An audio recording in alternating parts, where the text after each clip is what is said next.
لا تحزن، لا تحزن إذا خرج أفراد من هذه الدعوة وواجهوك ورموك بكل سبة وبكل مصيبة، فقالوا عنك إنك مجامل وإنك متخاذل وإنك لا تدعو إلى العقيدة وإنك لا تدعو إلى التوحيد وإنك وإنك وإنك وإنك، كما نرى شبابا خرجوا في هذه الأيام وأنكروا فضل هذه الدعوة التي علمتهم والتي ربتهم والتي أخرجتهم، فأنكروا فضلها وأنكروا خيرها من شباب ما هم إلا خوارج أحداث أسنان سفهاء أحلام، يقولون من قول خير البرية وهم من شر البرية، لأنهم يصدون الناس عن سبيل الله.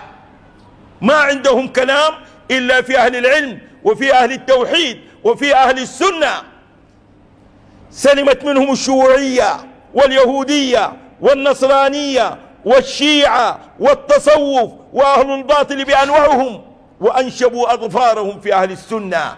لا تحزن إذا سمعت كلاما منهم، لا ترتجف ولا تحزن، فدعوة الله باقية ودعوة الله ثابتة، وهم إنما أمر ارتفع ثم يذوب وينتهي، لأننا علمنا أن الذي يقف أمام دعوة الله عز وجل لا بد أن يسقط.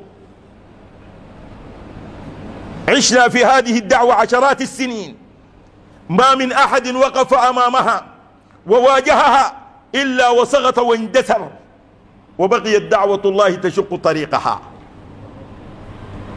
ولا تستجيب لهؤلاء. فهؤلاء مثلهم ووصفهم رسول الله صلى الله عليه وسلم عندما قال في الحديث الذي أورده البخاري ومسلم وأبو داود والترمذي وابن ماجه والإمام أحمد من حديث عبد الله بن عمرو بن العاص أو من حديث أبيه: إن الله لا ينتزع العلم من العباد انتزاعا ولكن ينتزعه بقبض العلماء، حتى إذا لم يبقي عالما اتخذ الناس إيش؟ رؤوسا جهالا فسئلوا فأفتوا بغير علم فضلوا وأضلوا. وقال في حديث ابن ماجه وهو حديث أبي هريرة رضي الله عنه: وصف عجيب لهذه الفئة: سيأتي على الناس سنوات خداعات يصدق فيها الكاذب ويكذب فيها الصادق ويؤتمن فيها الخائن ويخون فيها الأمين وينطق فيها الرويبضة. قالوا: ما الرويبضة يا رسول الله؟ قال: الرجل التافه في أمر العامة. مقام واحد من شيوخ هذه الدعوة المباركة وهو يدعو إلى التوحيد عشرات السنين، فإذا به يساء إليه من هؤلاء ويطعن فيه ويغذف. هل وجدتم الطريق؟ لما وجدتم الطريق سالكا ظننت أنكم أنتم الذين سلكتموه وأنتم الذين فتحتموه. أنا زرت كريمة في أول مرة في العام 87. هذا المسجد لم يكن مبنيا للدعوة هنا، وأقمت محاضرة هنا 87.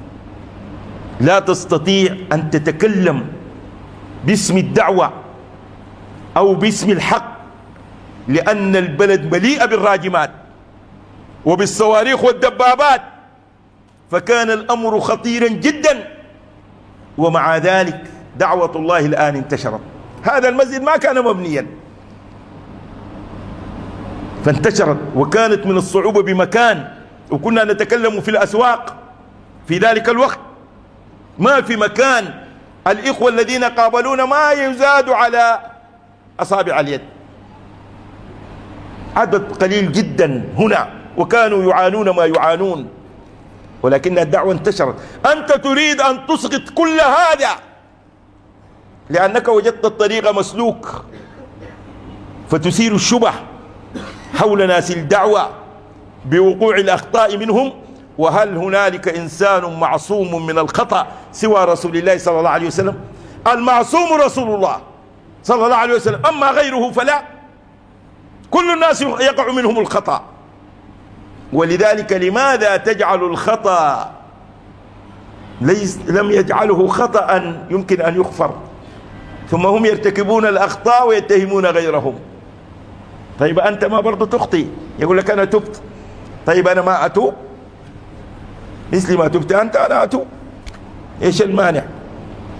ماعز زنى وتاب، المخزومية سرقت وتابت، حاطب بن أبي بلتعة والى المشركين وتاب. والله أنا التوبة ممنوعة مني وأنت يجوز لك أن تتوب. ليش هذا؟